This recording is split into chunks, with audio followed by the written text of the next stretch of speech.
Well, American identity consists in lots of different things, lots of different features to American identity.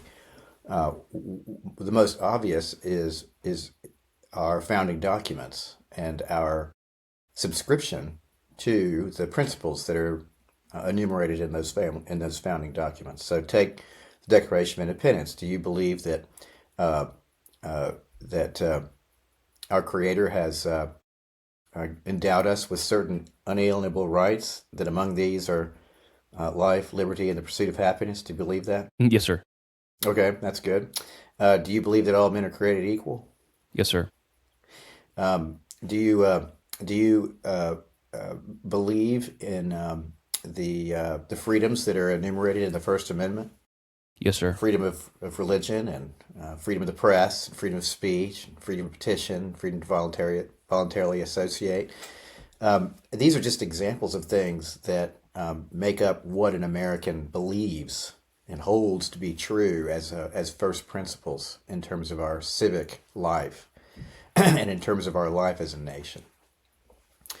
So that's part of what identity is is a embrace and um, um, a defense of those beliefs that are in the founding documents, a reverence for those things in the founding documents, and also for the documents themselves. Have you ever been to Washington, to the National Archives, and seen the Declaration of Independence and the Constitution and the Bill of Rights? You ever been Yes, there? sir. Yes, sir. Yeah. Yes, sir. So, just going and making a pilgrimage, if, as it were, to the National Archives to go and see those documents and to stand in awe of those documents and to give thanks to God for living in such a country. The actual going to a place like that is part of American identity.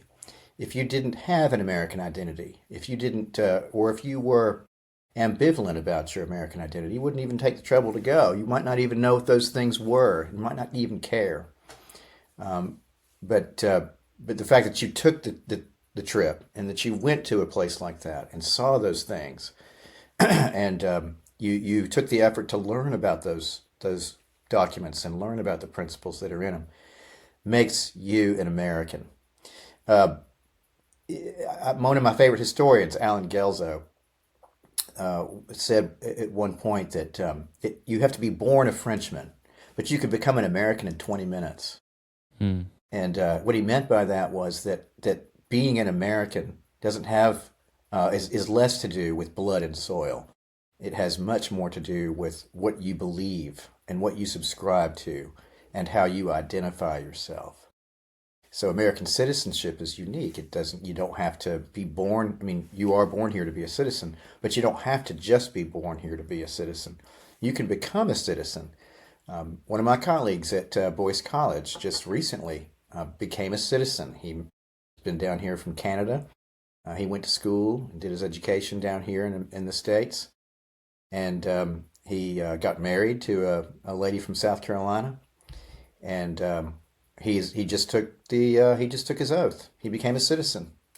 Um, and he loves the United States. He loves America. He loves American history. He's not an American historian, but he loves American history, which is another thing about American identity, and that is our history, what our collective experiences have been as a people, and the handing down of that history, and how we think about that history, how we receive those events and those people and those ideas in American history, in the American past.